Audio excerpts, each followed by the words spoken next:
ఇక అవంతి శ్రీనివాస్ ఈ రోజు వైసీపీకి రాజీనామా చేసే అవకాశాలు ఉన్నట్టు తెలుస్తుంది. దీనికి సంబంధించి ప్రెస్ మీట్ కూడా నిర్వహిస్తామంటున్నారు.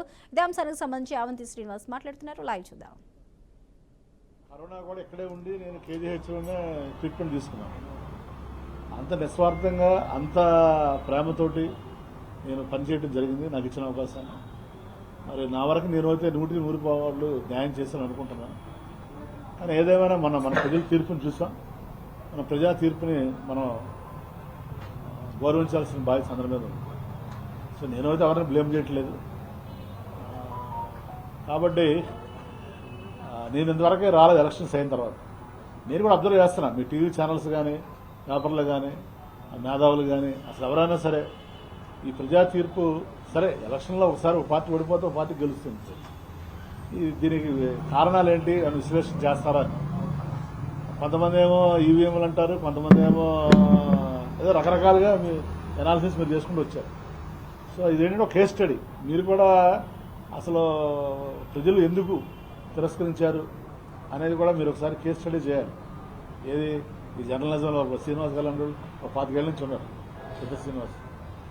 మరి ఇక్కడ రాజధాని పెడతామన్నా అన్ని పథకాలు ఇచ్చినా మరి ఎలాంటి అవినీతి లేకుండా పరిపాలించినా మరి ఎందుకు ప్రజలు ఇచ్చేసారనేది తప్పనిసరిగా మరి నా వరకు అయితే నాకేమీ అర్థం కాలేదు ఎందుకు అలా జరిగిందనేది.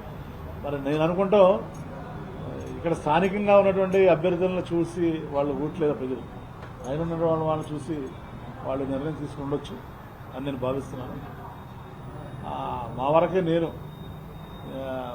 మా పార్టీ కార్యకర్తలు కానీ తెలుగుదేశం కానీ జనసేన ఏ పార్టీ కార్యకర్తలు కానీ నాయకులు కానీ ఇబ్బంది పట్టలేదు. ఎవరికి కూడా ఎలాంటి భూ కబ్జాలను ప్రోత్సహించలేదు, ఎవరికి ఎలాంటి అన్యాయం చేయలేదు, ఎలాంటి అవినీతిని ప్రోత్సహించలే. మీ అందరూ కూడా చూశారు 5 సంవత్సరాలు నేను ఎలా పరిపాలించాను యాజ్ ఎమ్మెల్యేగా యాజ్ మంత్రిగా. కానీ ప్రజలు విలక్షణమైన తీర్పులు ఇచ్చారు, తప్పులేదు. సో ప్రజా తీర్పును గౌరవించాల్సిన బాధ్యత మనందరి మీద ఉంది. సో ఎన్నో మరి లోటుపాట్లు ఉంటాయి. ప్రతి పార్టీలో మంచి ఉంటుంది, చెడు ఉంటుంది. ప్రతి నాయకుల్లో మంచి చెడు రెండూ ఉంటాయి. వాటిని విశ్లేషణ చేసుకుని ఆ మంచిని మనం ముందుకు తీసుకెళ్తాం.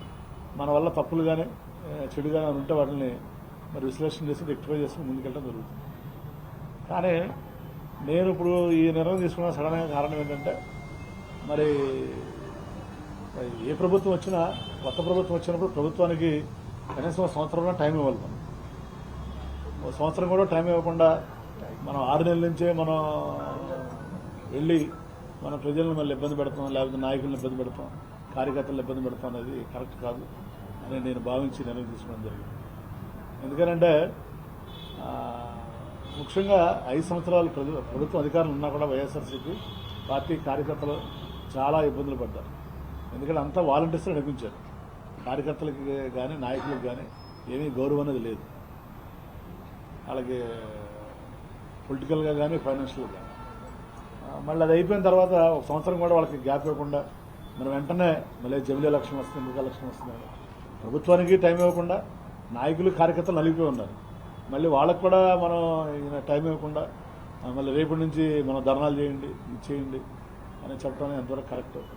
ఎందుకంటే పార్టీ విధానం అనేది 175 మంది ఎమ్మెల్యేలు 175 ఇన్ఛార్జీలు ఉంటే 175 మందిని కన్సల్ట్ చేసి మన పార్టీ ముందుకెళ్ళాలి కార్యక్రమాలు. అంతేగాని ఏదో మన బ్రిటిష్ గవర్నమెంట్ రూల్ చేసినట్టు బ్రిటిష్ వాళ్ళు చూడండి, వాళ్ళ డెసిషన్స్ అని అక్కడ తీసుకునేవాళ్ళు, ఎక్కడ లండన్లో తీసుకుని ఆ డెసిషన్ మనకు పంపిస్తే ఇంప్లిమెంట్ చేసేవాళ్ళు. ఇప్పుడు ఏ పార్టీ అయినా ప్రజాస్వామ్యబద్ధంగా ఉండాలి, కానీ ప్రజాస్వామ్యబద్ధంగా లేకుండా నిర్ణయాలను ఏకపక్షంగా తీసుకుని వాటిని మీరు అమలు చేయండి అని చెప్పడం కరెక్ట్ కాదు. సో ఎందుకంటే మళ్ళీ నాకు కార్యకర్తలని ఎంత ఇబ్బంది పడ్డా 5 సంవత్సరాల చూశాను దగ్గరుండి, వాళ్ళంతా నలిగిపోయారు దగ్గరుండి చూశాను. వాళ్ళకి ఇప్పటికీ కనీసం ఒక మీటింగ్ పెట్టి పలరించకుండా వాళ్ళని అసలు ఏం జరిగింది ఎలా జరిగింది అని చెప్పకుండా మళ్ళీ మీరు ధర్నాలు చేయండి, గొడవ చేయండి అని చెప్పడం ఎంతవరకు కరెక్ట్.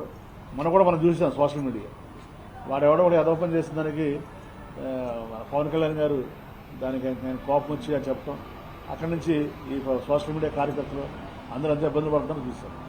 సో ఇప్పుడు మళ్ళీ ఈయన కూర్చుని ఇక్కడ తాడేపల్లిలో కూర్చుని ఆయన సార్ చెప్పేస్తారు, చెప్పేయడం చాలా ఈజీ. మీరు కలెక్టరేట్కి వెళ్ళండి, ధర్నా చేయండి, గొడవ చేయండి. సో ఆ ఇబ్బందులు ఉన్నాయంటే ఇబ్బందులు వస్తే వాళ్ళకి ఏదో అడ్వకేట్ పెడతాను, వాళ్ళకి బెయిల్ ఇప్పిస్తానంటే ఇంకా వాళ్ళ ఫ్యామిలీ ఉంటారు, వాళ్ళ ఇబ్బందులు ఉంటాయి. అందరూ అంత లైట్ తీసుకోలేదు కదా. చాలామంది చాలా రకాల ఇబ్బందులు ఉంటాయి. మరి అది అన్నిటి కాకుండా ప్రభుత్వం ఆర్థిక ఇబ్బందుల్లో ఉంది. కొత్త ప్రభుత్వం వచ్చింది, ప్రజా తీర్పులు ఇచ్చినప్పుడు ఆర్థిక ఇబ్బందులు ఉన్నప్పుడు మనం ఏదో అప్పుడే పంపలంటుకున్నట్టు ప్రజలు 5 సంవత్సరాల తర్వాత డిసైడ్ చేస్తారు. వాళ్ళు సూపర్ 6 అమలు చేశారా లేదా, వాళ్ళు ఇచ్చినప్పుడు మేనిఫెస్టో అమలు చేశారా లేదా అనేది పీపుల్ విల్ డిసైడ్. మనం ప్రజలు మ్యాండేట్ ఇచ్చింది దానికి 5 సంవత్సరాలు ఇచ్చారు. రాష్ట్ర గారు చెప్పేవాళ్ళు ఏదైనా అడిగితే ప్రశ్నలు, సార్ మీరు ఇచ్చలేదు అవునయ్యా చేయలేదు, మాకు చేయమని 5 సంవత్సరాలు టైం ఇచ్చారు. 5 ఏళ్ళ తర్వాత మీరు అడగండి మమ్మల్ని అని చెప్పేవాళ్ళు ఆయన రాజశేఖర్ గారు. దీని 5 ఏళ్ళు కాదు కదా, 5 నెలలు కూడా ఆయన టైం ఇవ్వకుండా వెంటనే మీరు ధర్నాలు చేయండి, రాష్ట్రాలు చేయండి, ఇచ్చేయండి, నచ్చేయండి అనేది మంచి పద్ధతి కాదు. ఎందుకంటే రాష్ట్రం అభివృద్ధి చెందాలంటే వాళ్ళ కేంద్రం దగ్గర కానీ రాష్ట్రం దగ్గర కానీ ఒక లిమిటెడ్ నిధులు ఉన్నాయి. మనకు పెట్టుబడులు రావాలి. పెట్టుబడులు రావాలంటే ఏంటి, ఒక స్థిరమైన ప్రభుత్వం ఉంటేనే పెట్టుబడులు వస్తాయి. మనం కూడా చూసాం పక్క రాష్ట్రం తెలంగాణలో 10 ఏళ్ళు టీఆర్ఎస్ పరిపాలించింది కాబట్టి హైదరాబాద్ ఆ మాత్రం అభివృద్ధి చెందింది. మన వాళ్ళు ఏమన్నా రాష్ట్రం విడిపోగానే మనకి హైదరాబాద్ అది అయిపోతుందని చెప్పారు. కానీ ఉల్టా అయింది. హైదరాబాద్ సూపర్ డెవలప్ అయింది, మనం ఏమో డెవలప్ చేసుకోలేదు. హైదరాబాద్ ఎందుకు డెవలప్ అయిందంటే 10 ఏళ్ళు స్థిరమైన ప్రభుత్వం ఉంది కాబట్టి. సో కాబట్టి ఇక్కడ కూడా మనం స్థిరమైన ప్రభుత్వం ఉంటే ఒక రాజధాని వస్తుంది, పెట్టుబడులు వస్తాయి, అభివృద్ధి వస్తుంది. సరే మన రాజకీయ విధానాలు వేరవచ్చు, మనం అధికారం కోల్పోయిన బాధ ఉండొచ్చు. అట్ ద సేమ్ టైం రాష్ట్ర అభివృద్ధిని కూడా మనం దృష్టిలో పెట్టుకోవాల్సినటువంటి బాధ్యత ఉంది. కానీ మనం ఇలా ప్రతిదానికి రాజకీయ ప్రయోజనాలే పరమావధిగా మనం ముందుకెళ్ళడం అనేది ఎంతవరకు కరెక్ట్ అనేది నాకు అర్థం కాక, అది దానికోసం అడ్జస్ట్ కాక నేను ఈ రోజున దాంతోపాటు నా వ్యక్తిగతంగా కూడా 5 సంవత్సరాలు నా జీవితాన్ని, కుటుంబాన్ని నేను కూలిపోయి దూరం ఉండడం జరిగింది. సో నాకు ఆ సమస్యలు కూడా ఉన్నాయి కాబట్టి మరి గౌరవ మన పార్టీ అధ్యక్షులు జగన్మోహన్ రెడ్డి గారికి మరి నా వ్యక్తిగత కారణాలతోటి ఈ రాజకీయాలకి ప్రస్తుతం దూరంగా ఉండాలని నిర్ణయం తీసుకోవడం జరిగింది. మరి దానికి భీముల నియోజకవర్గ ఇన్ఛార్జ్ బాధ్యతలు కానీ మరి వైఎస్ఆర్ కాంగ్రెస్ పార్టీకి ప్రాథమిక సభ్యత్వానికి కానీ నేను రాజీనామా చేస్తున్నాను. మరి మీరు ఇచ్చినటువంటి అవకాశానికి ధన్యవాదాలు జగన్మోహన్ రెడ్డి గారికి. నా రాజీనామాను ఆవేదన కోరుతున్నాను. మరి ఏ కాపీని మన విజయసాయి ఆర్సీ గారికి, పార్టీ అధ్యక్షులు దుర్గా అమర్నాథ్ గారికి, అలాగే సెంట్రల్ ఆఫీస్ కూడా పంపిస్తారు.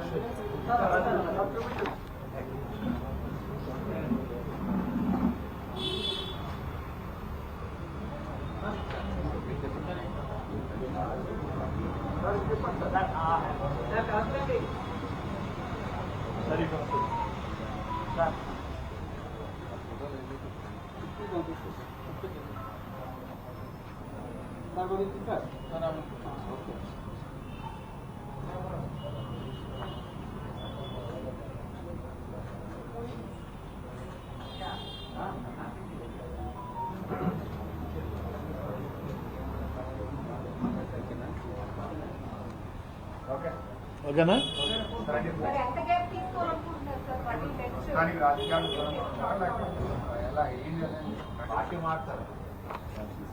మీరు అదే తెలుసులా. నెక్స్ట్ క్వశ్చన్, రాజకీయాలు దూరంగా ఉంటాను కానీ ప్రజాసేవలో ఉంటాను.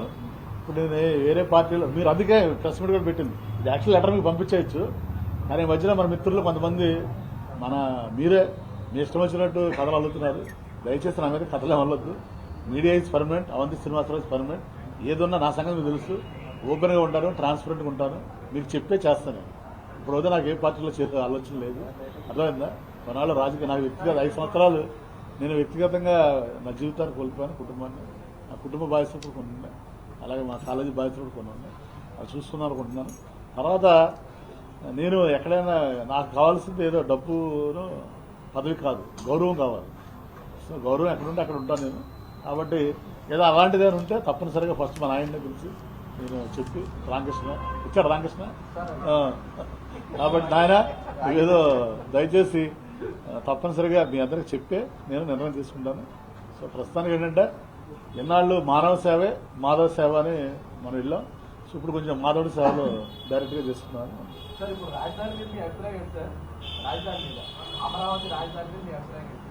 నీ అభిప్రాయం నా అభిప్రాయం ఉండదు. ప్రజల అభిప్రాయం మన అభిప్రాయం. ప్రజలు మన పార్టీ ఏమో ఇక్కడని చెప్పింది, ప్రజలేమో అక్కడే చెప్పారు. కాబట్టి ప్రజలతో మనం వెళ్ళాలంటే